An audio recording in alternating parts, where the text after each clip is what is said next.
২০২৬ অর্থবর্ষের প্রস্তাবিত বাজেট এই মহান সংসদে উপস্থাপনের জন্য অনুমতি প্রার্থনা করছি। আপনাকে ধন্যবাদ মাননীয় স্পিকার। অনুমতি দেওয়া হলো। মাননীয় অর্থমন্ত্রী, আপনি বাজেট উপস্থাপন করুন।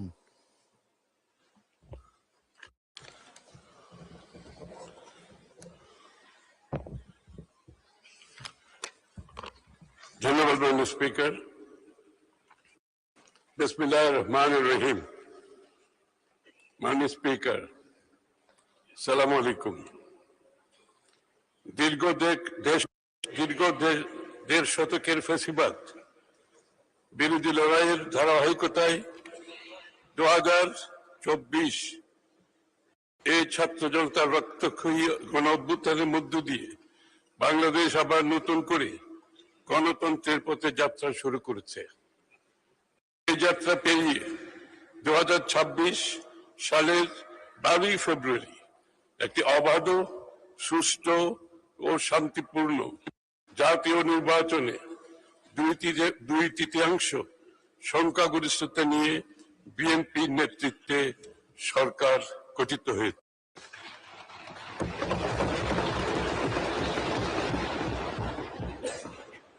সরকারের অর্থনীতি হিসাবে দায়িত্বপ্রাপ্ত হয়ে আমি আজ এই মহান সংসদে আমাদের প্রথম বাজেট প্রস্তাবনা উত্থাপনের জন্য দাঁড়িয়েছি। শুরুতেই বিনম্র শ্রদ্ধার সাথে স্মরণ করছি মহান মুক্তিযুদ্ধের বীর শহীদদের, নির্যাতিত নারী সহ সকল আত্মত্যাগী মানুষদের। একই সাথে স্মরণ করছি স্বাধীনতার পর থেকে আজ পর্যন্ত গণতন্ত্র প্রতিষ্ঠায় দীর্ঘ সংগ্রামে আত্মদানকারী সকল শহীদ এবং গুম, খুন, হামলা, মামলা ও গুলিবর্ষণের শিকার সকল আহত যোদ্ধাকে, যাদের আত্মত্যাগ আমাদের জাতীয় জীবনে গণতন্ত্র, অধিকার ও নতুন আশার দিগন্ত উন্মোচন করেছে। মাননীয় স্পিকার,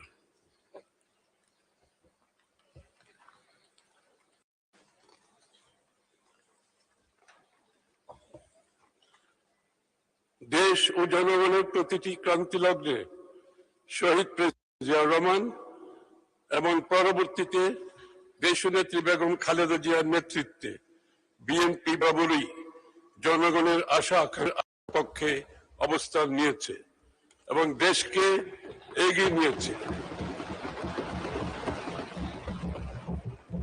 বিগত দেড় দশকের বেশি সময় ধরে জেঁকে বসা ফ্যাসিবাদ শাসনের বিরুদ্ধেও এদেশের মানুষের দীর্ঘ সংগ্রামে নেতৃত্ব দিয়েছে বিএনপি।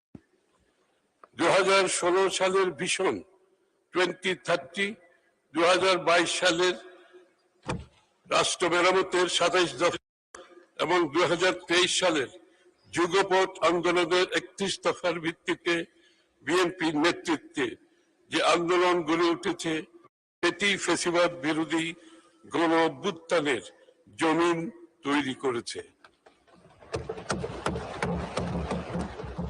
এই উপর দাঁড়িয়েই সংগঠিত হয়েছে 2024-এর ঐতিহাসিক ছাত্র জনতার গণ অভ্যুত্থান।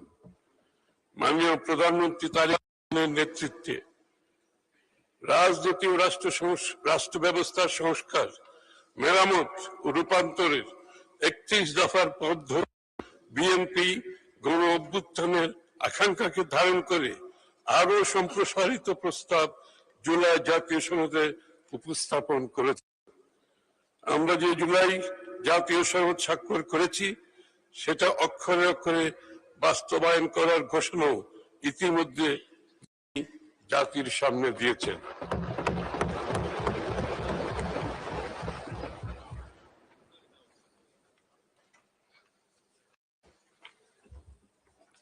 কিন্তু এটাও একই সাথে মনে রাখা দরকার, অর্থনীতির গণতন্ত্রায়ন, ইকোনমিক ডেমোক্রেটাইজেশন, অর্থাৎ সব মানুষের জন্য অন্তর্ভুক্তিমূলক ও জবাবদিহিপূর্ণ অর্থনৈতিক ব্যবস্থা ও মানবিক বিবেচনা সামাজিক সাংস্কৃতিক সম্পর্ক গড়ে ওঠা ছাড়া এই রাজনৈতিক সংস্কার টেকসই হবে না। মানুষের জন্য নিরাপদ, সমৃদ্ধ, মর্যাদাশীল জীবন নিশ্চিতকরণে সরকারের অভিপ্রায়ের একটি প্রতিফলন। মাননীয় স্পিকার, আগেই উল্লেখ করেছি, ফ্যাসিবাদী শাসনামলে অর্থনৈতিক নীতি পরিকল্পনায় বৃহত্তর জাতীয় স্বার্থকে জলাঞ্জলি দিয়ে ক্ষুদ্র দলীয় ও গোষ্ঠীগত দুরভিসন্ধি ছিল প্রধান প্রবণতা। ফলে একদিকে দেশের খেটে খাওয়া মানুষের কষ্টার্জিত অর্থ সম্পদ দুর্নীতি, দুর্বৃত্তায়নের মাধ্যমে মুষ্টিমেয় লুটেরাদের হস্তগত হয়েছে এবং বিদেশে পাচার করা হয়েছে। অন্যদিকে সামষ্টিক অর্থনৈতিক ব্যর্থতাগুলোকে ঢাকা হয়েছে মিথ্যা পরিসংখ্যান ও কথার ফুলঝুরি দিয়ে। ফলে রাষ্ট্র গঠনের মূল চালিকা শক্তি অর্থাৎ অর্থনৈতিক ইঞ্জিন বিগত ১.৫ দশকের বেশি সময় ধরে ক্রমেই দুর্বল হতে একেবারে ধ্বংস হয়েছে। আমরা সেই ধ্বংসস্তূপের মধ্যে থেকেই নতুন যাত্রার প্রতিশ্রুতি বাস্তবায়ন করতে চাইছি। স্পিকার, নির্বাচনী ইশতেহারে আমরা গণতন্ত্র, জবাবদিহিতা, সুশাসন, ন্যায়নৈতিক উন্নয়ন এবং অর্থনৈতিক সুযোগের বিস্তারের উপর জোর দিয়ে একটি মানবিক, গণতান্ত্রিক, কল্যাণমুখী বাংলাদেশ গড়ে তোলার রূপরেখা উপস্থাপন করেছিলাম। সরকার গঠনের পর দ্রুততম সময়ের মধ্যে সেই লক্ষ্যে আমরা ইতিমধ্যে কাজও শুরু করেছি।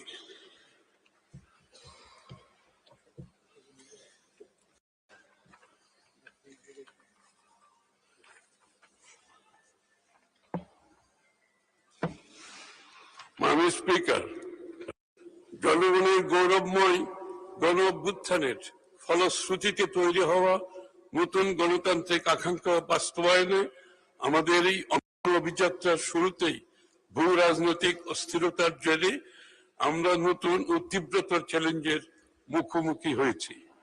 মধ্যপ্রাচ্যের যুদ্ধ পরিস্থিতির পাশাপাশি গোটা বিশ্বে যে নতুন রাজনৈতিক, অর্থনৈতিক মেরুকরণের বাস্তবতা তৈরি হয়েছে তা গোটা বিশ্বকে পেশ করে আমাদেরকে বড় চ্যালেঞ্জের সম্মুখীন করেছে। দেশের অর্থনীতির ভগ্নদশার পাশাপাশি বৈশ্বিক অস্থিরতা তৈরি হওয়া নতুন ঝুঁকি সমূহ মোকাবিলার প্রত্যয়কে কেন্দ্র রেখেই আমরা এবারের বাজেট স্থিতিশীলতা, বিনিয়োগ, উৎপাদন, কর্মসংস্থান, সর্বোপরি ন্যায্যতাকে মূল বিবেচনায় নিয়ে পরিকল্পনা করেছি, সমষ্টি কৌশল নির্ধারণ করেছি।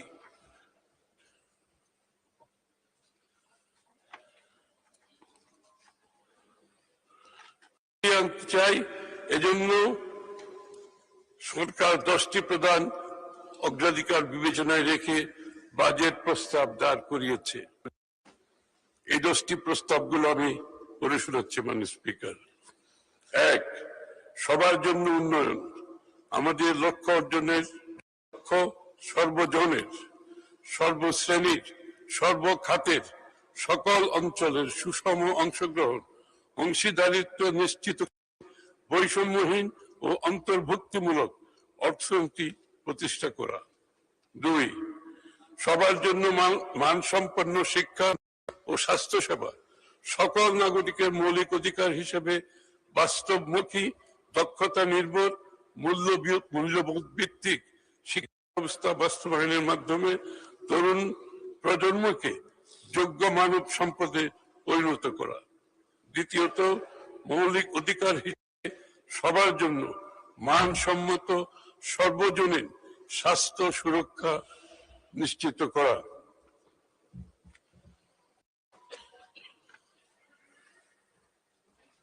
5, বিনিয়ন্ত্রণকরণ, ডিরেগুলেশন এবং সাশ্রয় সহজীকৃত ব্যবসার পরিবেশ সৃষ্টি করা। বিনিয়ন্ত্রণের মাধ্যমে সরকারি কাজে বিলম্ব ও অপ্রয়োজনীয় ধাপ পরিহার করে একটি স্বচ্ছ, সহজ ও সাশ্রয়ী ব্যবসা সহায়ক পরিবেশ তোলা।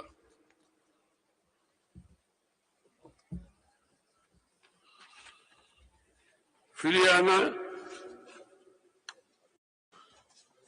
এবং খাল খনন কর্মসূচি পুনরায় শুরু করার মাধ্যমে একটি টেকসই, সবুজ, সহনশীল, বাসযোগ্য ভবিষ্যৎ গড়ে তোলা। 10,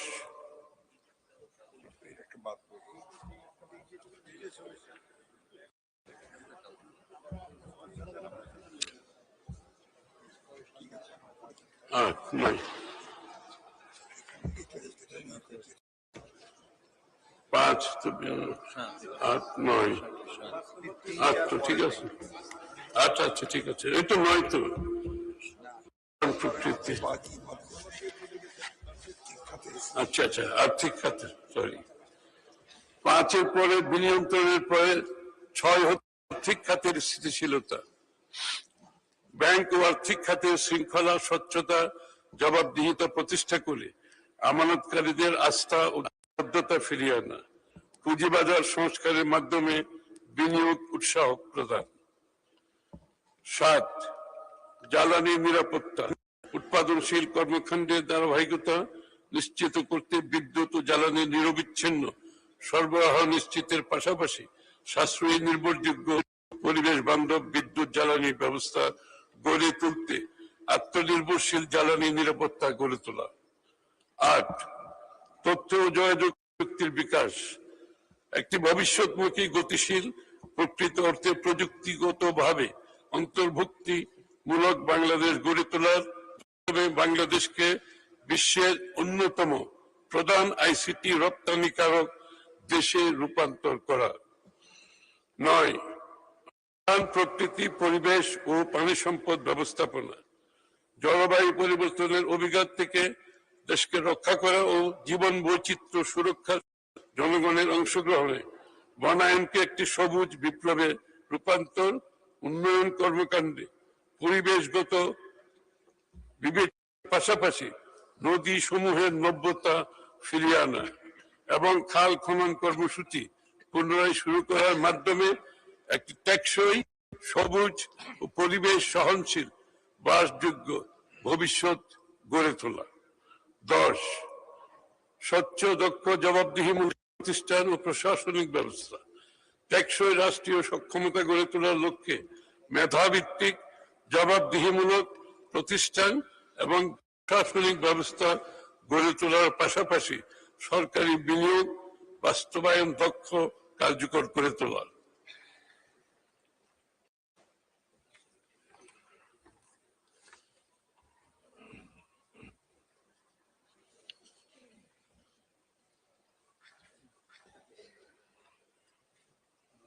মাননীয় স্পিকার, এইসব অগ্রাধিকারের পাশাপাশি মূলধারার অর্থনীতি থেকে বিচ্ছিন্ন থাকা ক্রিয়েটিভ অর্থনীতি, ক্রিয়েটিভ ইকোনমি, ক্রীড়া অর্থনীতি, স্পোর্টস ইকোনমি, সবুজ অর্থনীতি, গ্রিন ইকোনমি, সুনীল অর্থনীতি, ব্লু ইকোনমি, এর মতো খাতগুলোকে আমরা জাতীয় অর্থনীতির একেবারে কেন্দ্রে নিয়ে আসতে চাই। বিনিয়োগ বৃদ্ধিতে এবং বাজেটের অগ্রাধিকার নির্ধারণে ও বাস্তবায়নে আমরা নীতিগতভাবে প্রধান বিবেচনায় রাখছি ভ্যালু ফর মানি, অর্থাৎ সীমিত সম্পদের সর্বোত্তম সদ্ব্যবহার, রিটার্ন অন ইনভেস্টমেন্ট, অর্থাৎ জনগণের সম্পদ যে সকল প্রকল্পে বিনিয়োজিত হবে তার কার্যকর অর্থনৈতিক সুফল মূল্যায়ন, কর্মসংস্থান সৃষ্টি, জব ক্রিয়েশন, সরকারের বিনিয়োগের সুনির্দিষ্টভাবে কর্মসংস্থান তৈরিতে ভূমিকা। 4, পেশাগত বিবেচনা, পরিবেশগত বিবেচনা, এনভায়রনমেন্টাল কনসিডারেশন, অর্থাৎ প্রাণ, প্রকৃতি, পরিবেশ সুরক্ষার সজাগ দৃষ্টি।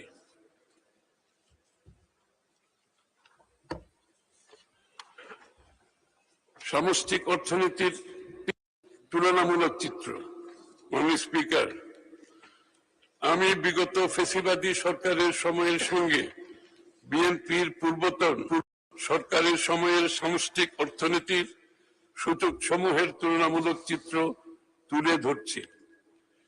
2005-06 অর্থবছর জিডিপির প্রবৃদ্ধি অর্জিত হয়েছিল 6.78%। আবার রিপিট করছি আমি, 2005 অর্থ বছরে জিডিপির প্রবৃদ্ধি অর্জিত হয়েছিল 6.78%, কিন্তু পরবর্তীতে প্রকৃত সময়ে 23-24 অর্থ বছরে তা 4.22% এবং 24-25 অর্থ বছরে 3.49% নেমে এসেছে। মানে স্পিকার, 6.78 থেকে 3.49% নেমে এসেছে।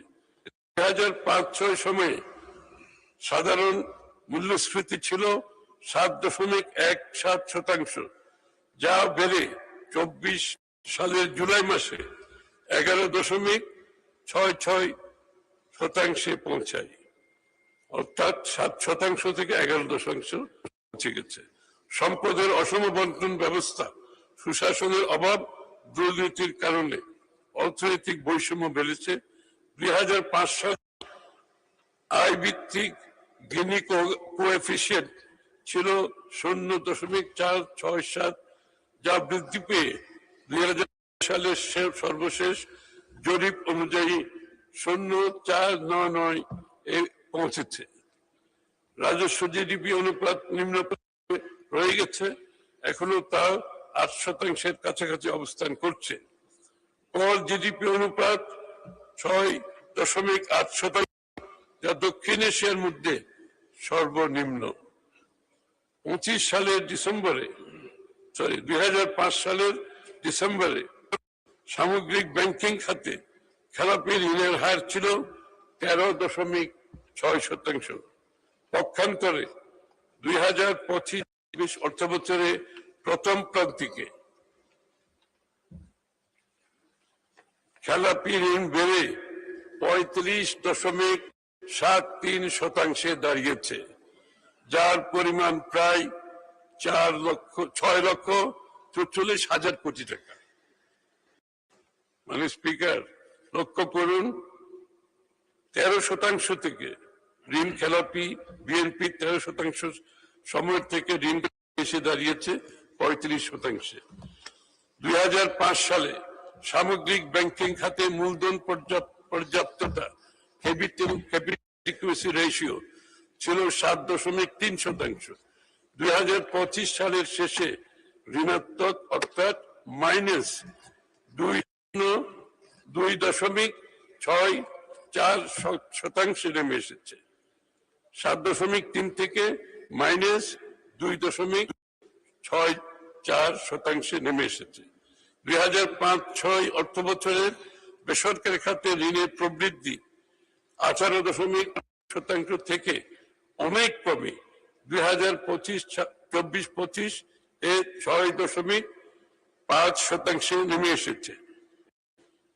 লুটপাট, অব্যবস্থাপনা, স্ক্যাম, ভুল নীতি গ্রহণের মাধ্যমে পুঁজিবাজারকে সম্পূর্ণ ধ্বংস এবং এর উপর বিনিয়োগকারীদের আস্থা পুরোপুরি নষ্ট হয়েছে। বিএনপি সরকার যতবার এদেশের সরকার পরিচালনা করেছে, কখনোই ব্যাংক, আর্থিক খাত সহ পুঁজিবাজারে কোনো সংকট সৃষ্টি হয় নাই। 2006 সালের বৈদেশিক ঋণ ছিল 1,30,000, অর্থাৎ বিএনপির সময় 1,30,000 বৈদেশিক ঋণ ছিল, 1,30,000 কোটি টাকা, যা 2024 সালে প্রায় 6.5 গুণ বেড়ে 8,12,000 কোটি টাকা হয়েছে। স্পিকার, 1,30,000 কোটি টাকা থেকে 8,12,000 কোটি টাকা বর্তমানে বাংলাদেশের ঋণ হয়েছে। আমাদের রেখে যাওয়া অভ্যন্তরীণ ঋণ 65,000 কোটি টাকা থেকে প্রায় 16 গুণের বেশি বৃদ্ধি পেয়ে দাঁড়িয়েছে 10,77,000 কোটি টাকায়, যা উদ্বেগের বিষয়। মাননীয় স্পিকার, সুদ ব্যয়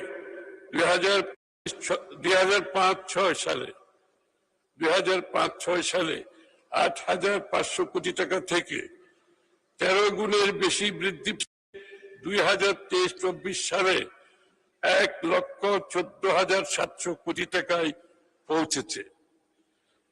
IMF ও বিশ্ব ব্যাংকের বিশ্লেষণ অনুযায়ী বাংলাদেশের ঋণমান আমাদের রেখে যাওয়া নিম্ন ঝুঁকি ক্যাটাগরি হতে বর্তমানে মধ্যম ঝুঁকির দেশে অবনমন হয়েছে।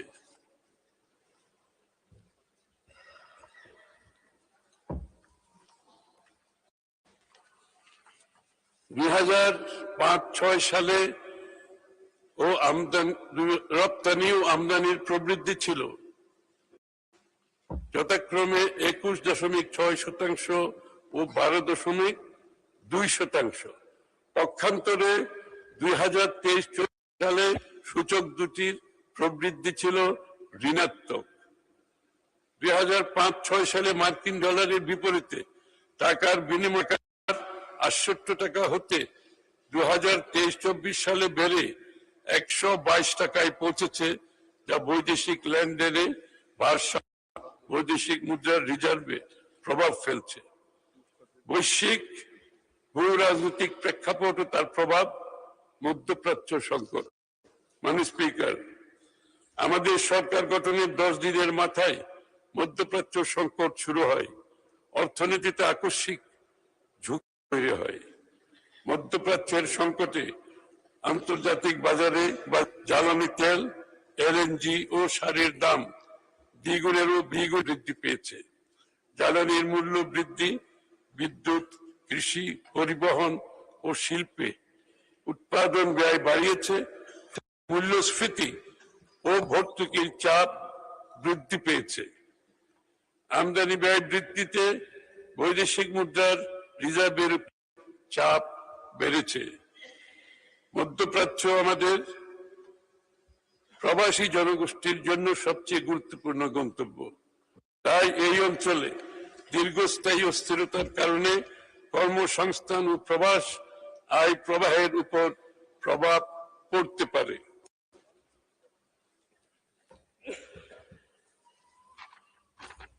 মাননীয় স্পিকার, আজকের বিশ্ব অর্থনীতিতে অনিশ্চয়তা একটি স্থায়ী প্রেক্ষাপট, a new normal। যুদ্ধ, বৈশ্বিক জ্বালানি বাজারের অস্থিরতা, সুদ হারের ঊর্ধ্বগতি, বাণিজ্য শুল্কের অনিশ্চয়তা এবং সরবরাহ ব্যবস্থায় বিঘ্ন, এসবের যে কোনো একটি ঘটনাই সময়ের মধ্যে দেশের আমদানি নির্ভর অর্থনীতির উপর বড় চাপ সৃষ্টি করতে পারে। কাজেই আমাদের লক্ষ্য হলো বাইরের ধাক্কা এলেও অভ্যন্তরীণ স্থিতিশীলতার উপর অভিঘাতের মাত্রা মোকাবেলা করে অগ্রযাত্রা অব্যাহত রাখা।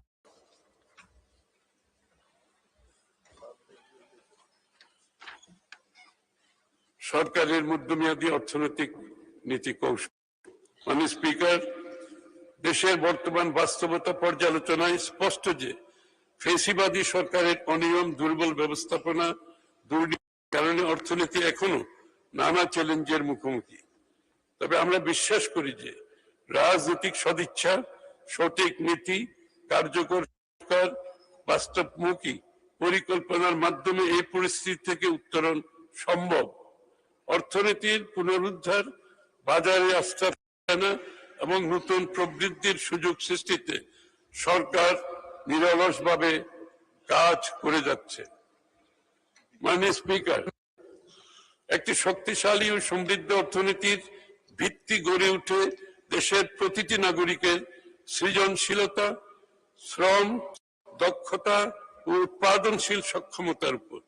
সেই কারণে বর্তমান সরকার অন্তর্ভুক্তিমূলক অর্থনৈতিক রূপান্তরের পথে যাত্রা শুরু করছে।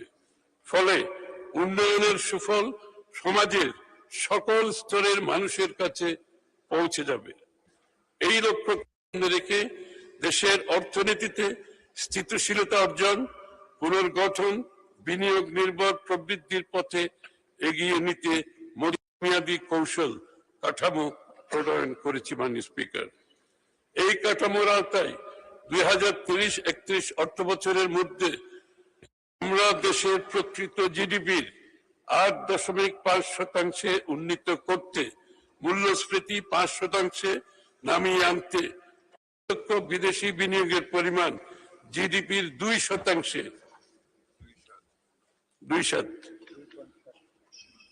জিডিপির 7% উন্নীত করতে এবং মোট বিনিয়োগকে জিডিপির 40% উন্নীত করতে চায়। অর্থনীতিতে গতি সঞ্চারের লক্ষ্যে আমাদের সরকার এই পরিকল্পনা 3টি ধাপে বাস্তবায়ন করবে, যাকে আমরা 3R recovery and stabilisation, reconstruction, restoration and reconstruction for acceleration strategy কৌশল হিসেবে বিবেচনা করেছি। আমাদের পরিকল্পনার প্রথম ধাপ অর্থনীতির পুনরুদ্ধার কার্যক্রম, যা 1 বছর মেয়াদী হবে। দ্বিতীয় ধাপ অর্থনীতি বিতরণ, যা বর্তমান সরকারের 1 থেকে 3 বছর মেয়াদের মধ্যে সম্পন্ন হবে। তৃতীয় ধাপ সমৃদ্ধ অর্থনীতি বিনির্মাণ, আগামী 5 বছরের মধ্যে সম্পন্ন করা হবে। মাননীয় স্পিকার, বাংলাদেশের অর্থনীতি আমদানি হওয়ায় বৈদেশিক মুদ্রার বিপরীতে টাকার ব্যাপক অবচিতি ডেপ্রিসিয়েশন এবং উচ্চ বিনিময় হার দেশে মূল্যস্ফীতিতে বড় ভূমিকা রাখে।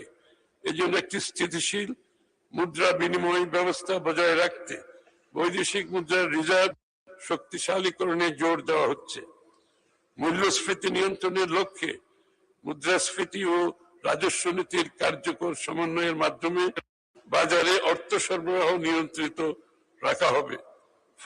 তবে বেসরকারি খাতে ঋণ প্রবাহ যাতে বিঘ্ন না হয় সেদিকে খেয়াল রাখা হবে। রাজস্ব ব্যবস্থাকে সম্পূর্ণভাবে ঢেলে সাজিয়ে অভ্যন্তরীণ রাজস্ব আহরণ বৃদ্ধি বর্তমান সরকারের অন্যতম প্রধান লক্ষ্য। এর অংশ হিসেবে রাজস্ব নীতি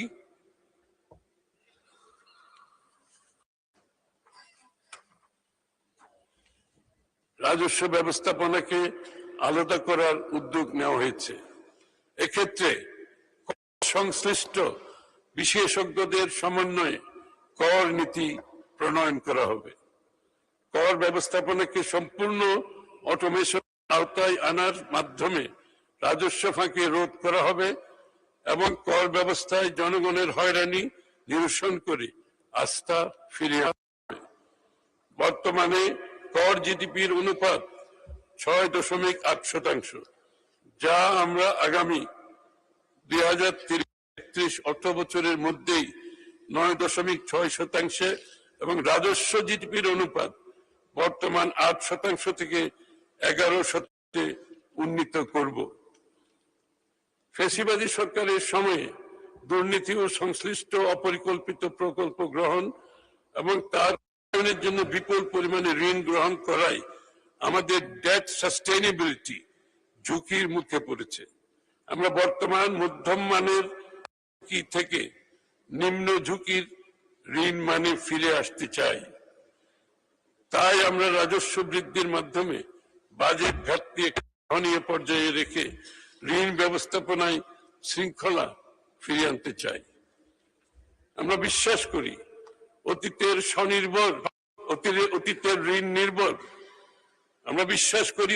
ঋণ নির্ভর প্রবৃদ্ধির ধারা থেকে বেরিয়ে এসে উৎপাদন, কর্মসংস্থান ও বেসরকারি বিনিয়োগ কেন্দ্রিক অর্থনীতি গড়ে তোলার সময় এসেছে। তাই টেকসই অর্থনৈতিক অগ্রগতির জন্য ঋণ নির্ভরতা কমিয়ে বিনিয়োগ বাড়ানোর নীতি কৌশল গ্রহণ করা হচ্ছে। মাননীয় স্পিকার, অর্থনীতি পুনরুদ্ধার ও বিনিয়োগ প্রবাহ সচল রাখতে সরকারের মধ্যমেয়াদী কৌশলের অন্যতম প্রধান অগ্রাধিকার হচ্ছে ও আর্থিক খাতে শৃঙ্খলা আনয়নের মাধ্যমে এই খাতের প্রতি আস্থা পুনঃপ্রতিষ্ঠা। এই লক্ষ্যে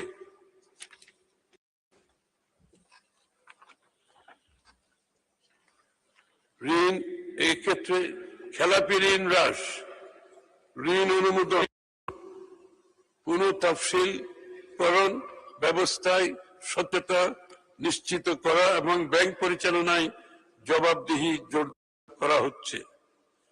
দুর্বল ব্যাংক সমূহের আর্থিক সক্ষমতা পুনর্গঠনের জন্য ঝুঁকি ভিত্তিক তদারকি ব্যবস্থা চালু হবে এবং প্রয়োজনীয় ক্ষেত্রে পুনঃমূলধনীকরণ রিক্যাপিটালাইজেশন ও ব্যবস্থাপনা সংস্কার কার্যক্রম গ্রহণ করা হবে। উল্লেখ্য, দুর্বল ব্যাংক সমূহের পুনঃমূলধনীকরণের জন্য চলতি অর্থবছরে সরকার প্রায় 40,000 কোটি টাকা ব্যয় করেছে। আমানতকারীদের অর্থ প্রদানের লক্ষ্যে ব্যাংক পুনর্গঠনের উদ্যোগ নেওয়া হয়েছে। আমরা বিদেশে পাচার হওয়া অর্থ ফেরত আনতে কার্যকর উদ্যোগ গ্রহণ করছি। ব্যাংক কার্যক্রম পরিচালনায় রাজনৈতিক নিয়োগ ও হস্তক্ষেপ বন্ধ করা হয়েছে। আবার পড়ছি, ব্যাংক কার্যক্রম পরিচালনায়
তথ্য প্রযুক্তি এবং আধুনিক কৃষিভিত্তিক শিল্পে কর্মসংস্থান সম্প্রসারণকে সর্বোচ্চ গুরুত্ব দিচ্ছে।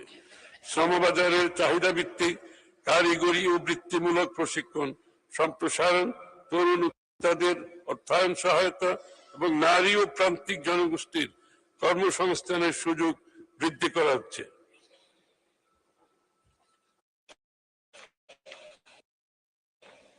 মেধাভিত্তিক বাংলাদেশ বিনির্মাণের লক্ষ্যে সকল ধরনের নিয়োগ, বদলি ও পদোন্নতিতে মেধা, সততা, দক্ষতা, অভিজ্ঞতা, প্রশিক্ষণ, যোগ্যতাই প্রধান মাপকাঠি হিসেবে বিবেচনা করা হবে।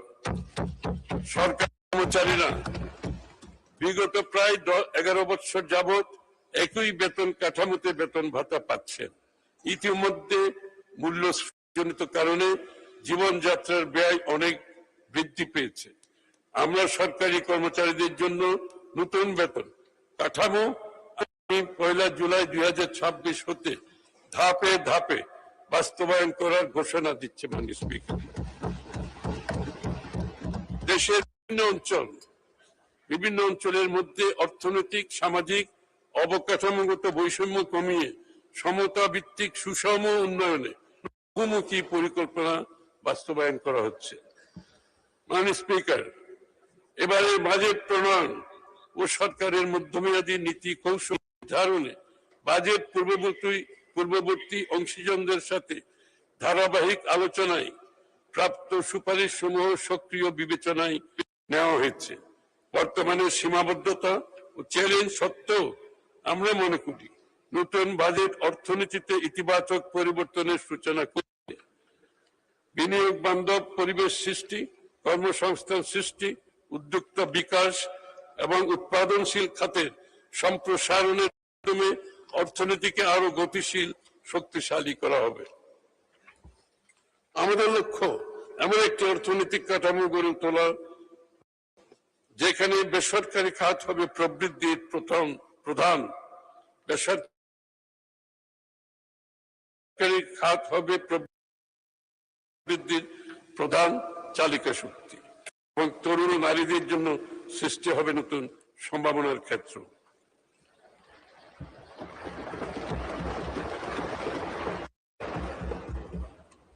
স্পিকার, আমি এখন 2025-26 অর্থ বছরের সম্পূরক বাজেট আলোচনা করছি। সার্বিক রাজস্ব আহরণ ও ব্যয়ের অগ্রগতি বিবেচনায় চলতি 2025-26 অর্থ বছরের বাজেটে কিছুটা সংশোধন করতে হয়েছে। সংশোধিত বাজেটের একটি সংক্ষিপ্ত বিবরণী পরিশিষ্ট ক এ সরণি 1 হিসেবে সংযুক্ত করা হয়েছে। প্রস্তাবিত সংশোধিত রাজস্ব আয় 2025-26 অর্থ বছরের সংশোধিত বাজেটে রাজস্ব লক্ষ্যমাত্রা মূল বাজেট হতে 24,000 কোটি টাকা বৃদ্ধি করে 5,88,000 কোটি টাকায় রাখার প্রস্তাব করছি। প্রস্তাবিত ব্যয় চলতি 2025 অর্থ বছরের বাজেটে সরকারি ব্যয়ের প্রাক্কলন করা হয়েছিল মোট 7,90,000 কোটি টাকা। সংশোধিত বাজেটে সরকারি ব্যয় 2,000 কোটি টাকা হ্রাস করে 7,88,000 কোটি টাকা নির্ধারণের প্রস্তাব করছে। সংশোধিত বাজেট ঘাটতি ও অর্থায়ন চলিত অর্থ বছরের বাজেট ঘাটতি প্রাক্কলন করা হয়েছিল 2,26,000 কোটি টাকা। রাজস্ব আয় ও ব্যয়ের সার্বিক অবস্থা বিবেচনায় সংশোধিত বাজেটে ঘাটতি প্রস্তাব করছি 2 লক্ষ কোটি টাকা, যা জিডিপির 3.3%।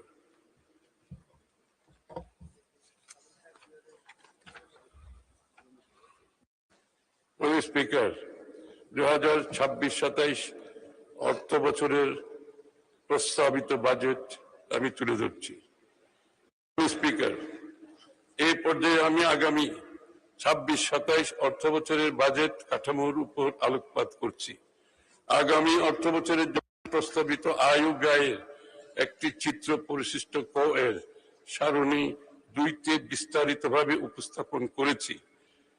প্রস্তাবিত রাজস্ব আয় আগামী 2026-27 অর্থ বছরে মোট 6,95,000 কোটি টাকা রাজস্ব আয় প্রাক্কলন করা হয়েছিল, যা জিডিপির 10.2%। এর মধ্যে জাতীয় রাজস্ব বোর্ডের মাধ্যমে 6,04,000 কোটি টাকা এবং অন্য উৎস হতে 91,000 কোটি টাকা সংগ্রহ করার প্রস্তাব করছি। প্রস্তাবিত ব্যয় আগামী 2026-27 বছরে মোট 9,38,000 কোটি টাকা ব্যয় প্রাক্কলন করা হয়েছে, যা জিডিপির 13.7% এবং বিগত অর্থ বছরের বাজেটের তুলনায় 1,48,000 কোটি টাকা বেশি। বার্ষিক উন্নয়ন কর্মসূচিতে মোট 3 লক্ষ কোটি টাকা সহ মোট উন্নয়ন ব্যয় 3,16,075 কোটি টাকা এবং পরিচালন সহ অন্য খাতে 6,21,925 টাকা বরাদ্দের প্রস্তাব করছি। 25 কোটি টাকা বরাদ্দের প্রস্তাব করছি। আমরা ক্রমান্বয়ে বাজেটে উন্নয়ন ব্যয়ের অংশ বৃদ্ধির পরিকল্পনা গ্রহণ করছি। সেক্ষেত্রে 2026-27 অর্থ বছরে মোট উন্নয়ন ব্যয় চলতি অর্থ বছরের বরাদ্দ সংশোধিত 27.27 থেকে বেড়ে 33.70 এবং পরিচালন ব্যয় অর্থ বছর 72.73% থেকে কমিয়ে আগামী অর্থ বছরে 66.30% নামিয়ে আনার প্রস্তাব। এখানে আপনারা লক্ষ্য করবেন, এখানে আমরা আমরা আমরা পরিচালন ব্যয় কমিয়ে আনছি এবং উন্নয়ন ব্যয় বাড়াচ্ছি। এই ধারাটা অব্যাহত রাখতে চাই।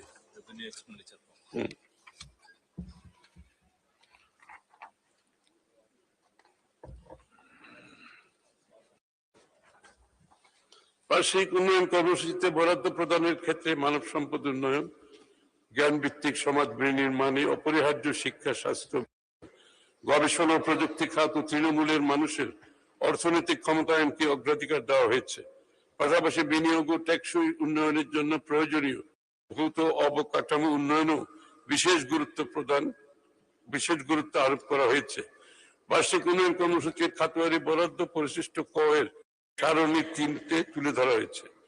সামগ্রিক ব্যয় কাঠামো, সামাজিক অবকাঠামো, ভৌত অবকাঠামো এবং সাধারণ সেবা খাত, এই 3টি অংশে বিভক্ত আমাদের সামগ্রিক ব্যয়ের কাঠামো পরিশিষ্ট ক এর সারণী 4-এ উপস্থাপন করা হয়েছে। প্রস্তাবিত বাজেটে সামাজিক অবকাঠামোতে মোট 2,79,1 কোটি টাকা প্রস্তাব করা হয়েছে, যা মোট বরাদ্দের 29.74%। ভৌত অবকাঠামো খাতে বরাদ্দ দেওয়া হয়েছে 74,988 কোটি টাকা, যা মোট বরাদ্দের 18.66%। সাধারণ সেবা খাতে প্রস্তাব 2,45,117 কোটি টাকা, যা মোট বরাদ্দের 26.13%। সামাজিক খাতের বর্ধিত সর্বোচ্চ প্রস্তাব সরকারের নির্বাচনী প্রতিশ্রুতি অনুযায়ী শিক্ষা, স্বাস্থ্য ও সামাজিক নিরাপত্তা কর্মসূচিতে অগ্রাধিকার হয়েছে। মাননীয় স্পিকার,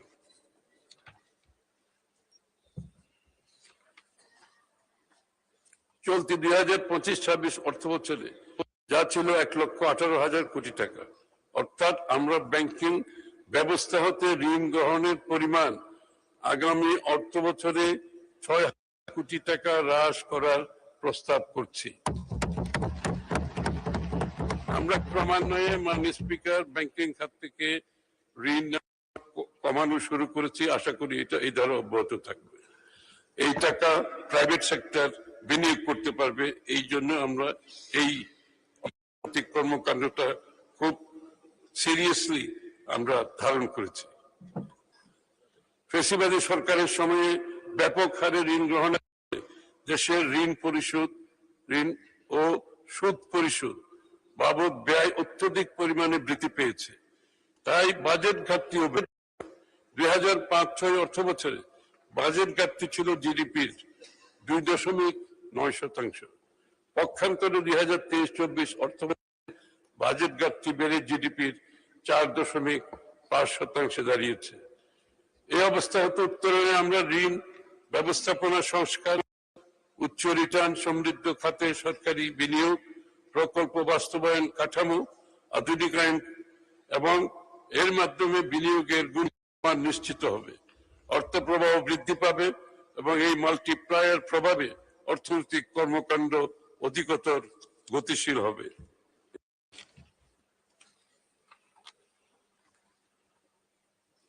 খাতভিত্তিক অগ্রাধিকার।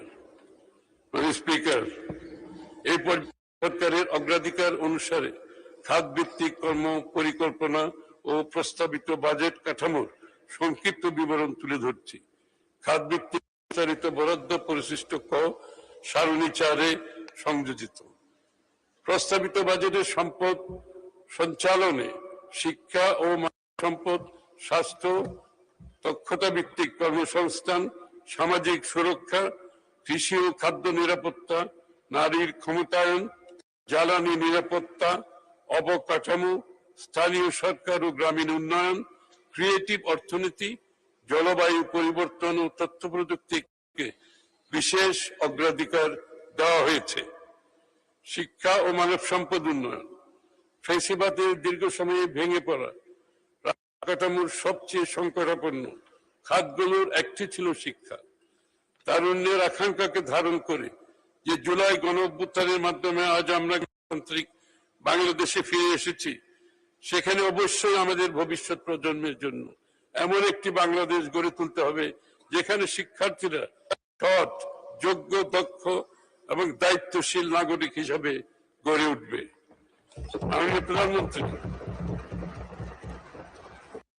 মাননীয় প্রধানমন্ত্রী তারেক রহমান শিক্ষা কারিকুলামকে রূপান্তরের উদ্যোগ গ্রহণ করেছেন, যাতে শিক্ষার্থীদের মধ্যে নৈতিক মূল্যবোধ, সামাজিক দায়িত্ববোধ, নেতৃত্বের গুণাবলী এবং মানবিক চরিত্রের বিকাশ ঘটে।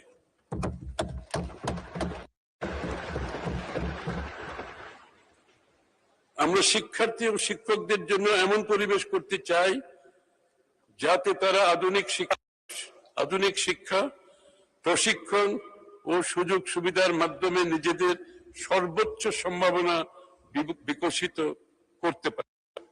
আমরা শিক্ষা খাতে সরকারি বিনিয়োগ পর্যায়ক্রমে ও ধারাবাহিকভাবে বৃদ্ধি করে জিডিপির 5% উন্নীত করার নির্ধারণ করেছি।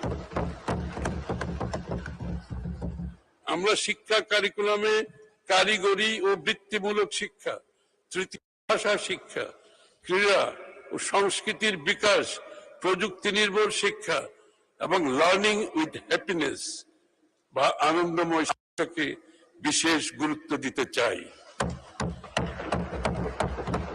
আমরা সেই কাঠামো গড়ে তুলতে চাই যেখানে একজন শিক্ষার্থী তার মেধা, পছন্দ বা আগ্রহ অনুযায়ী দক্ষ কারিগর, প্রযুক্তিবিদ, কৃষি উদ্যোক্তা, গবেষক, শিল্পী কিংবা অন্য যে কোনো পেশায় সমান মর্যাদা ও সাফল্যের সঙ্গে নিজেকে প্রতিষ্ঠিত করতে পারে।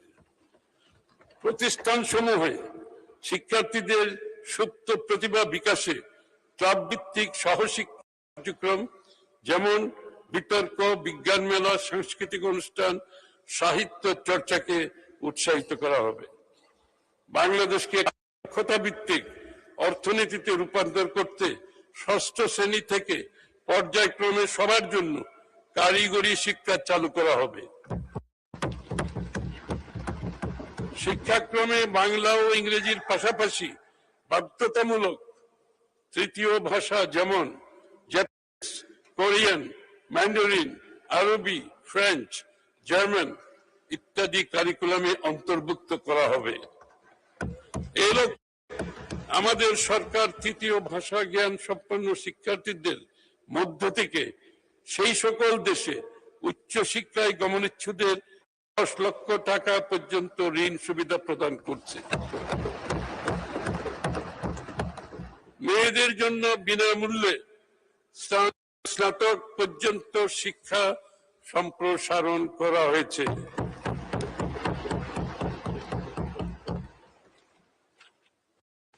দরিদ্র শিক্ষার্থীদের জন্য স্কুল ইউনিফর্ম, জুতা, স্কুল ব্যাগ সরবরাহ, প্রতিবন্ধী ও বিশেষ চাহিদা সম্পন্ন শিশুদের জন্য অন্তর্ভুক্তিমূলক শিক্ষা নিশ্চিতকরণ এবং বিশেষায়িত সহায়ক প্রযুক্তি ও শিক্ষা সামগ্রী প্রদান করা হবে।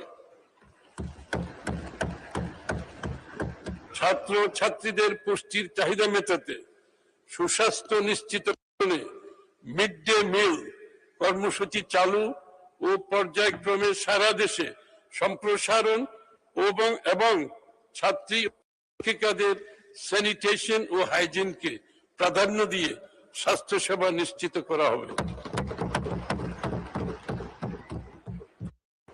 ও এআই নির্ভর শিক্ষা ব্যবস্থা নিশ্চিত কল্পে ওয়ান টিচার ওয়ান ট্যাব কর্মসূচি, মাল্টিমিডিয়া ক্লাসরুম স্থাপন, বিনামূল্যে ওয়াইফাই সুবিধা সম্প্রসারণ করা হবে। শক্তিশালী ইন্ডাস্ট্রি একাডেমিয়ার সংযোগ, অ্যাপ্রেন্টিসশিপ ও ইন্টার্নশিপ সুবিধা এবং স্টার্টআপ চালুকরণের মাধ্যমে উদ্যোক্তা তৈরি করা হবে। আমরা ব্রেইনকে ব্রেইন সার্কুলেশনে রূপান্তরের লক্ষ্যে কাজ করছি। বিদেশে বসবাসরত বৈশ্বিক জ্ঞান, দক্ষতা, অভিজ্ঞতা সম্পন্ন উচ্চশিক্ষিত বাংলাদেশিদের দেশের শিক্ষা ও গবেষণা ব্যবস্থার সঙ্গে সম্পৃক্ত করার উদ্যোগ গ্রহণ করেছি। সরকার গবেষণা ও উদ্ভাবনে গুরুত্ব প্রদান এবং কার্যকর পৃষ্ঠপোষকতা নিশ্চিত করবে। আমরা মাদ্রাসা শিক্ষার্থীদের ধর্মীয় শিক্ষার পাশাপাশি বিজ্ঞান, গণিত, ইংরেজি ও তথ্য প্রযুক্তি শিক্ষার মান উন্নয়ন, কর্মমুখী প্রশিক্ষণ কর্মসূচি চালু করতে চাই। আমরা শিক্ষা খাতে আগামী অর্থবছরে শিক্ষা বরাদ্দ জিডিপির 2% উন্নীত করে মোট 1,36,606 কোটি টাকা বরাদ্দের প্রস্তাব করছি।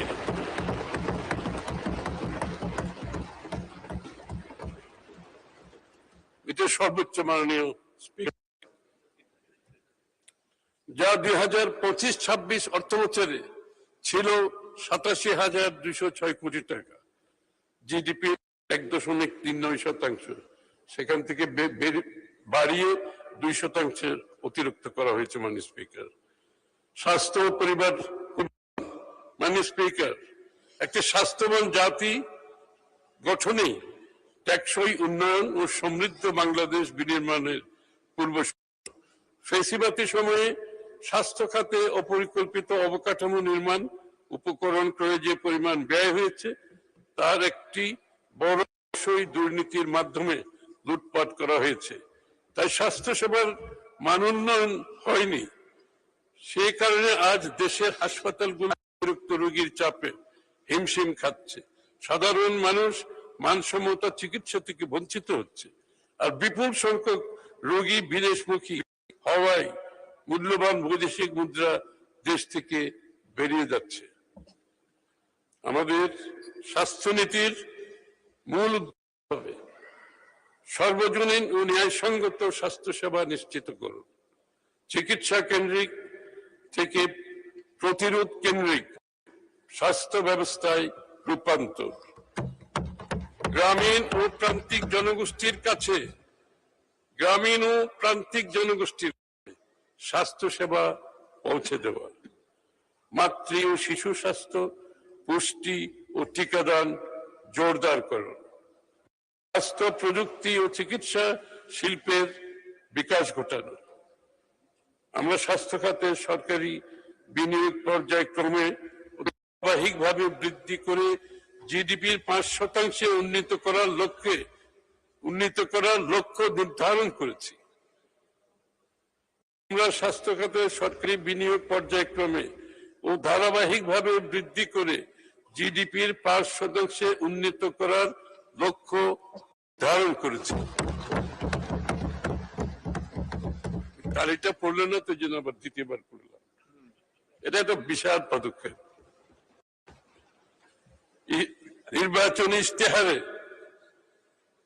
নির্বাচনী ইশতেহারে প্রতিশ্রুতি মোতাবেক আমরা বাংলাদেশের প্রতি ইউনিয়নে একটি করে এবং শহরের প্রতিটি ওয়ার্ডে এক বা একাধিক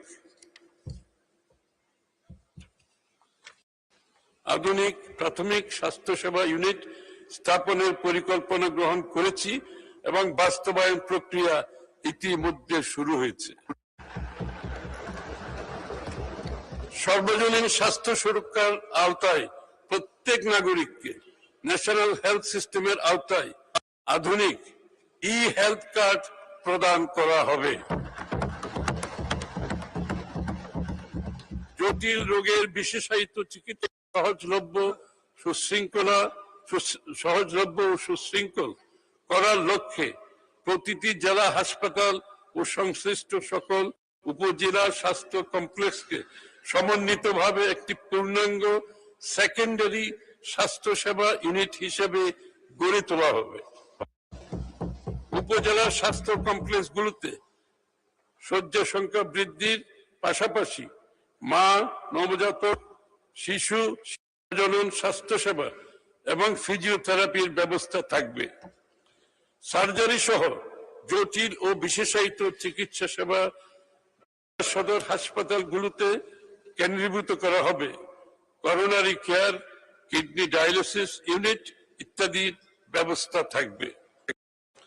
রোগী পরিবহনের দুর্দশা লাঘবের জন্য জাতীয় অ্যাম্বুলেন্স পুল ও জরুরি সেবা নেটওয়ার্ক গঠন করা হবে। সরকার একটি সমন্বিত বিজ্ঞান ভিত্তিক ও আধুনিক জাতীয় পুষ্টি কর্মসূচি প্রণয়নের লক্ষ্যে কাজ করছে। 5 বছরের নিচের শিশুদের খর্বাকৃতি স্টান্টেড চিলড্রেন মোকাবেলায় সরকার বহুমুখী ও বহু খাত ভিত্তিক একটি সমন্বিত জাতীয় কর্মসূচি বাস্তবায়ন করবে। For stunted children API active pharmaceutical ingredient শিল্প সহ প্রয়োজনীয় অবকাঠামো, গবেষণা, বিনিয়োগ ও নীতিগত সহায়তা অব্যাহত রাখা হবে।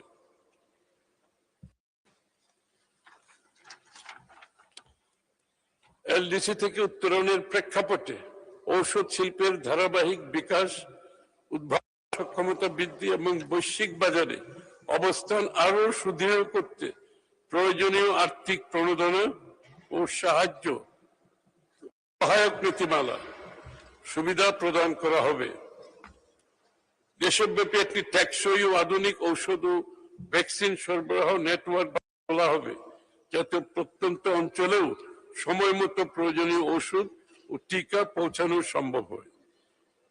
আমাকে অত্যন্ত ব্যথিত হচ্ছে বিগত সরকারগুলোর টিকা সংগ্রহ ও টিকাদান কার্যক্রম বাস্তবায়নে অবহেলা ও যথাযথ পরিকল্পনার অভাবে দেশ জুড়ে হামের প্রাদুর্ভাব দেখা দিয়েছে এবং শিশু মৃত্যুর মতো হৃদয় বিদারক পরিস্থিতি সৃষ্টি হয়েছে। এই পরিস্থিতি মোকাবেলায় সরকার দ্রুত পদক্ষেপ গ্রহণ করে প্রথম 100 দিনের মধ্যেই প্রায় 100% শিশুকে হাম রুবেলা টিকা প্রদান করেছে। ইন্টিগ্রেটেড মডিউলার পদ্ধতি, আধুনিক ক্লিনিক্যাল শিক্ষা ব্যবস্থা এবং AI ভিত্তিক চিকিৎসা জ্ঞান প্রযুক্তির ব্যবহার অন্তর্ভুক্ত করে একটি আধুনিক দক্ষতা ভিত্তিক ও ভবিষ্যৎমুখী নতুন MBBS কারিকুলাম চালু করা হবে। দীর্ঘদিনের শূন্যপদ পূরণের লক্ষ্যে অবিলম্বে 5000 MBBS চিকিৎসক নিয়োগের উদ্যোগ গ্রহণ করা হয়েছে। নার্সিং ও মিডওয়াইফারি খাতে উচ্চশিক্ষা ও পেশাগত উন্নয়নের সুযোগ, নার্সিং বিষয়ে ব্যাচেলর ও মাস্টার্সের সুযোগ হচ্ছে। এটা আমাদের জন্য বিরাট সম্ভাবনার দ্বার খুলে দেবে। দেশব্যাপী মানসম্মত ও জনমুখী স্বাস্থ্যসেবা নিশ্চিত করতে 1 লক্ষ স্বাস্থ্যকর্মী নিয়োগের কার্যক্রম শুরু হয়েছে, যার 80% হবে মাননীয় স্পিকার।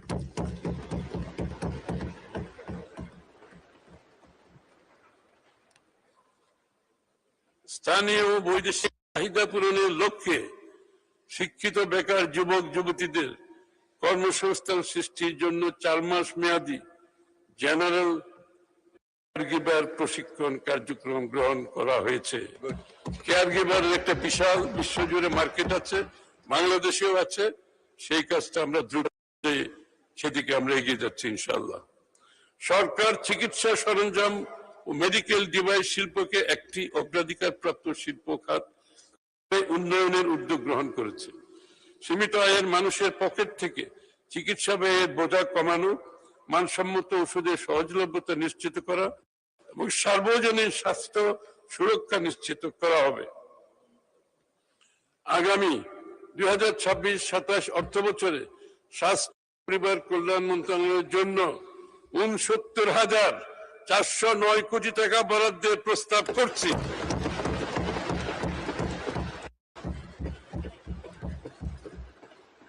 যা জিডিপির 1.10%।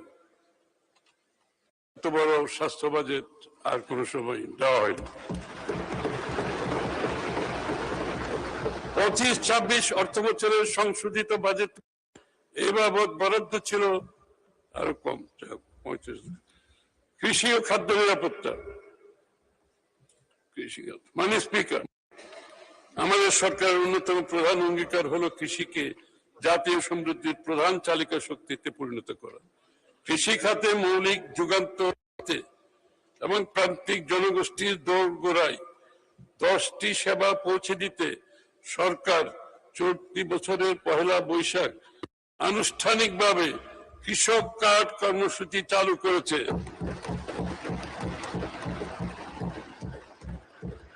আগামী 27 অর্থ বছরে 100 উপজেলায় 42.5 লক্ষ কৃষককে কৃষক কার্ড প্রদান করা হবে এবং দেশের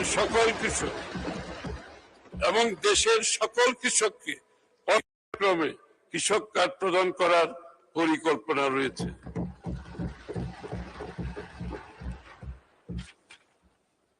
এই কার্ডের মাধ্যমে ভূমিহীন ও প্রান্তিক কৃষকগণ প্রতি বছর একবার 2500 টাকা করে নগদ সহায়তা পাবেন। আমি 2026-27 অর্থ বছরে প্রাথমিকভাবে কৃষক কার্ড বাবদ 1062.50 লক্ষ বরাদ্দের প্রস্তাব করছি। আমাদের নির্বাচনী ইশতেহারে ঘোষিত প্রতিশ্রুতি অনুযায়ী শস্য, ফসল, মৎস্য ও পশুপালন খাতে গৃহীত সর্বোচ্চ 10,000 টাকা পর্যন্ত ঋণ সুদ সহ মওকুফ কর্মসূচি ইতিমধ্যে বাস্তবায়ন করা হয়েছে এবং এ বাবদ চলতি অর্থ বছরে 1,568.96 লক্ষ টাকা বরাদ্দ প্রদান করা হয়েছে। কৃষির সার্বিক উন্নয়নের জন্য আমরা নিম্নলিখিত কার্যক্রম বাস্তবায়ন করছি। কৃষি পুনর্বাসন ও প্রণোদনা কর্মসূচির আওতায় বিনামূল্যে বীজ, সার ও অন্যান্য উপকরণ সহায়তা প্রদান করা হচ্ছে। ভর্তুকি মূল্যে কৃষক পর্যায়ে সার সরবরাহ অব্যাহত রাখা হয়েছে। ভর্তুকির উপর নির্ভরশীলতা কমাতে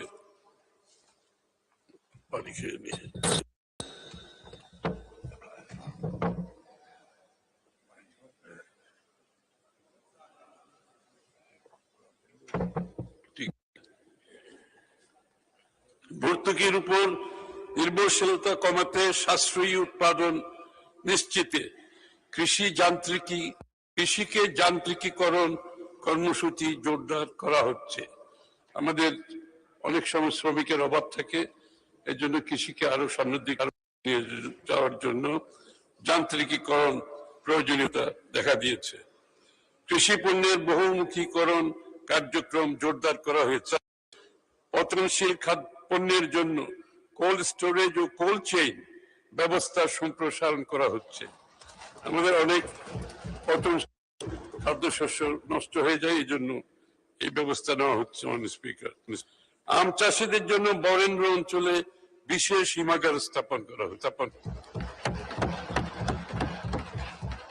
কৃষি উপকরণ বিতরণ, কৃষি পুনর্বাসন ও প্রণোদনা কার্যক্রম সুচারুরূপে সম্পাদনের লক্ষ্যে কৃষক ডাটাবেজ তৈরির উদ্যোগ গ্রহণ করা হয়েছে। ডাটাবেজের মাধ্যমে সার্ভিস ডেলিভারিটা স্পিকার অনেক সহজ হবে। ইতিপূর্বে বিএনপি সরকার কর্তৃক প্রবর্তিত স্বেচ্ছাশ্রমে খাল খনন কর্মসূচি বাংলাদেশের একটি সফল সামাজিক আন্দোলনের নাম, যা মাননীয় প্রধানমন্ত্রী তারেক রহমান পুনরায় চালু করেছে। এই কর্মসূচির আওতায় সংশ্লিষ্ট অন্যান্য মন্ত্রণালয়ের পাশাপাশি কৃষি মন্ত্রণালয় ব্যাপক উদ্যোগ গ্রহণ করেছে। খাদ্য নিরাপত্তা, স্পিকার, বাংলাদেশ পৃথিবীর অন্যতম জনবহুল দেশ। এই বিশাল জনগোষ্ঠীর খাদ্য নিরাপত্তা নিশ্চিত করা অত্যন্ত কঠিন কাজ হলে আমাদের সরকার এই বিষয়ে অঙ্গীকারাবদ্ধ। এই লক্ষ্যে সরকারি পর্যায়ে খাদ্যশস্য ধারণ ক্ষমতা বর্তমান 23.16 লক্ষ মেট্রিক টন হতে বৃদ্ধি করে আগামী 26-27 অর্থ বছরে 24 লক্ষ মেট্রিক টনে উন্নীতকরণের উদ্যোগ গ্রহণ করা হয়েছে। 25-26 অর্থ বছরে খাদ্যশস্য সংগ্রহের সংশোধিত লক্ষ্যমাত্রা 38.19 লক্ষ মেট্রিক টন, 38.19 লক্ষ মেট্রিক টন, যা 2026-27 অর্থ বছরে 41 লক্ষ মেট্রিক টনে উন্নীতকরণের পদক্ষেপ গ্রহণ করা হয়েছে। খাদ্য বান্ধব কর্মসূচির মাধ্যমে 55 লক্ষ উপকারভোগী পরিবারকে কর্মভাবকালীন 6 মাসে 15 টাকা কেজি করে প্রতি মাসে 30 কেজি চাল প্রদান করা হবে। সারা দেশে 1000-এর বেশি বিক্রয় কেন্দ্রের মাধ্যমে ভর্তুকি মূল্যে চাল ও আটা সরবরাহ রাখা হয়েছে।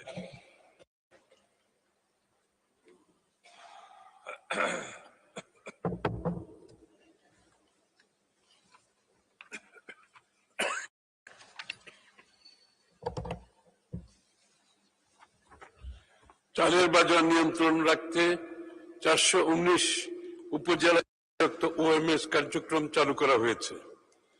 এই কর্মসূচির আওতায় প্রতিদিন ভর্তুকি মূল্যে প্রতি কেজি চাল 30 টাকা করা হচ্ছে। খাদ্যশস্যের বাজার দর পর্যবেক্ষণে অনলাইন মনিটরিং ব্যবস্থা চালু হয়েছে। মৎস্য পানি সম্পদ, মাননীয় স্পিকার, নির্বাচনী ইশতেহার বাস্তবায়নে মৎস্য ও পানি সম্পদ খাতকে আমরা জাতীয় অগ্রাধিকার হিসাবে নির্ধারণ করেছি। 26-27 অর্থ বছরে আমাদের লক্ষ্যমাত্রা হচ্ছে 56,35,000 মেট্রিক টন মৎস্য উৎপাদন। অর্থনীতির উপর গুরুত্ব আরোপ করে 2030 সালের মধ্যে মৎস্য রপ্তানি আয় $1 বিলিয়ন উন্নীত করার লক্ষ্যে নির্ধারণ করা হয়েছে। আমরা মৎস্যজীবী ও কৃষকদের সুরক্ষায় জালজার জলাধার নীতির ভিত্তিতে আমাদের প্রকৃত মৎস্যজীবীদের কথা চিন্তা করে তাদের দৈনন্দিন জীবন বিষয়গুলো তাদের একটি অংশ, এটাকে মাথায় রেখে আমরা এই নীতির ভিত্তিতে জলমহল, উপকূলীয় খাল, হাওরগুলো মৎস্যজীবী দরিদ্র জনগোষ্ঠীর জন্য উন্মুক্ত করার উদ্যোগ গ্রহণ করেছি। 15 লক্ষ জেলে পরিবারকে বিজিএফ সুবিধার আওতায় আনার কার্যক্রম গ্রহণ করেছি। মৎস্য চাষীদের ঝুঁকি মোকাবেলায় প্রথমবারের মতো মৎস্য বীমা স্কিম চালু এবং বাণিজ্যিক মৎস্য খামার যান্ত্রিকরণের পরিকল্পনা গ্রহণ করেছি। হাঁস মুরগি ও মৎস্য খামারের জন্য নিরাপদ ও মানসম্মত ফিড উৎপাদন ও সরবরাহ নিশ্চিত করার লক্ষ্যে আমরা প্রয়োজনীয় পদক্ষেপ গ্রহণ করেছি। গবাদি পশু পালনকারীদের ন্যায্য মূল্য নিশ্চিত করতে ভর্তুকি, সহজ ঋণ, বীমা ও বাজারজাতকরণ সুবিধা প্রদানের লক্ষ্যে এ খাতের ইতিমধ্যে কৃষক কার্ডের আওতায় আনা হয়েছে। তাদেরকেও কৃষক কার্ডের আওতায় আনা হয়েছে। মাননীয় স্পিকার, 2026 অর্থ বছরে কৃষি, খাদ্য এবং মৎস্য পানি সম্পদ মন্ত্রণালয়ের জন্য মোট 43,335 কোটি টাকা বরাদ্দ প্রদানের প্রস্তাব করছি, যা জিডিপির 0.3%। সামাজিক নিরাপত্তা অন্তর্ভুক্তিমূলক উন্নয়ন, দরিদ্র নিরসন ও সামাজিক সুরক্ষা। স্পিকার, আমাদের সামাজিক নিরাপত্তা কর্মসূচির লক্ষ্য হলো সকল নাগরিককে জীবন চক্র ভিত্তিক পদ্ধতিতে সুরক্ষার আওতায় আনা, যাতে দারিদ্র্য হ্রাস পায়। এটা হচ্ছে লাইফ সাইকেল একটা নাগরিকের। মাননীয় স্পিকার, এটা নাগরিকের জন্ম থেকে মৃত্যু পর্যন্ত রাষ্ট্রের যে দায়িত্ব আছে সেই দায়িত্ব পালন করতে আমরা অঙ্গীকার। এজন্য এই যে লাইফ সাইকেলের ভিত্তিতে তাদের জীবনচক্র ভিত্তিক পদ্ধতিতে সুরক্ষার আওতায় আনা, যাতে দারিদ্র্য পায়, বৈষম্য কবে এবং অন্তর্ভুক্তিমূলক উন্নয়ন নিশ্চিত হয়। এই কাঠামোর মূল দর্শন হল অর্থনৈতিক ক্ষমতায়ন ও স্বনির্ভরতা, economic empowerment and self reliance অর্জন।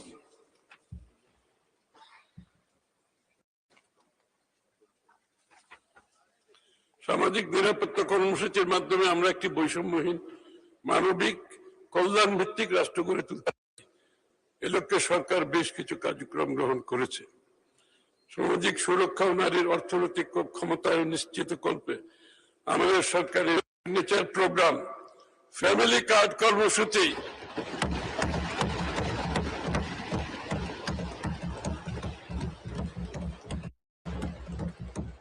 যার কার্যক্রম সরকার গঠনের 1 মাসেরও কম সময়ের মধ্যে মাননীয় প্রধানমন্ত্রী উদ্বোধন করেছে। এর মাধ্যমে পরিবারের প্রধান নারী ব্যক্তি মাসে 2500 টাকা করে ভাতা পাবে। 2020 সালের মধ্যে পর্যায়ক্রমে ফ্যামিলি কার্ড কার্যক্রম দেশব্যাপী বিস্তৃত করা হবে। মধ্যে পাইলট কার্যক্রম শুরু হয়েছে 2030 সাল 2030 সালের মধ্যে পর্যায়ক্রমে কার্যক্রম দেশব্যাপী বিস্তৃত করা হবে। ইতিমধ্যে পাইলট কার্যক্রম শুরু হয়েছে। আগামী অর্থ বছরে 41 লক্ষ নারীকে ফ্যামিলি কার্ড প্রদান করা এবং এর বিপরীতে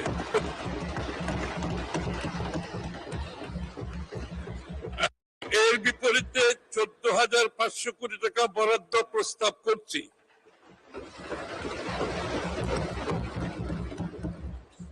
ভাতা, বিধবা ও স্বামী নিগৃহীতা ভাতা অব্যাহত রাখা হবে। 65 বছরের ঊর্ধ্বে সিনিয়র সিটিজেনদের জন্য ট্রেনে সম্পূর্ণ ফ্রি এবং মেট্রো রেলের ভাড়ার 25% ছাড় দেওয়া হবে।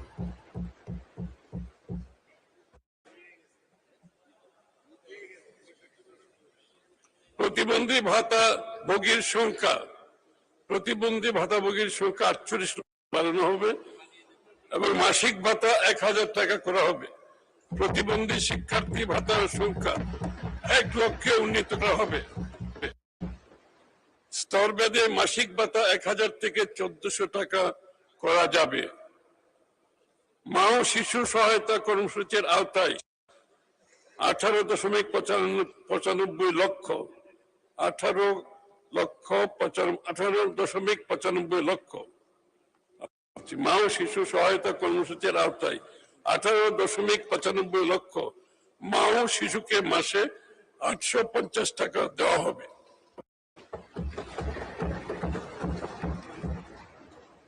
ক্যান্সার সহ 6টি দুরারোগ্য রোগে আক্রান্তদের এককালীন সহায়তা 50,000 টাকা থেকে আবার উঠছে। এটা ক্যান্সার সহ 6টি দুরারোগ্য রোগে আক্রান্তদের এককালীন সহায়তা 50,000 টাকা থেকে বাড়িয়ে 1 লক্ষ টাকা করা হবে।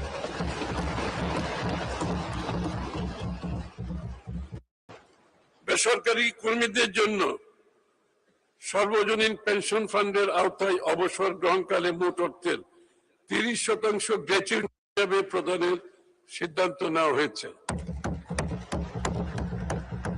সাধারণ মুক্তিযোদ্ধাদের মাসিক সম্মানী 20,000 টাকা অপরিবর্তিত থাকবে। খেতাবপ্রাপ্ত মুক্তিযোদ্ধাদের পরিবারের ভাতা 5,000 টাকা করে বৃদ্ধি করে যথাক্রমে বীর শ্রেষ্ঠ 40,000, বীর উত্তম 30,000, বীর বিক্রম 25,000, বীর প্রতীক 25,000 টাকা করা হবে।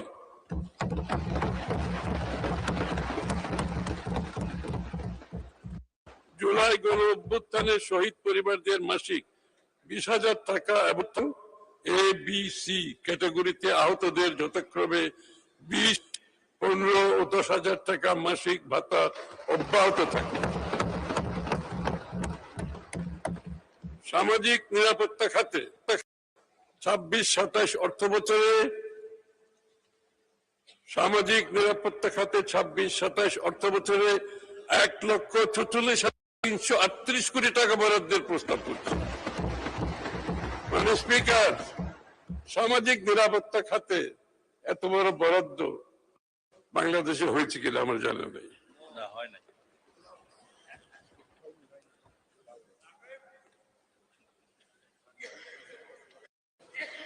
বিদ্যুৎ মানে স্পিকার, বিগত সরকারের অপরিকল্পিত বিদ্যুৎ ও জ্বালানি নীতি এবং এই খাতে সীমা দুর্নীতি, লুটপাট, অব্যবস্থাপনা ও অনিয়মের কারণে বিদ্যুতের উৎপাদন ব্যয় বৃদ্ধি পেয়েছে। ক্যাপাসিটি চার্জের নামে বিদ্যুৎ খাতে হরিলুট, অর্থ পাচার হয়েছে।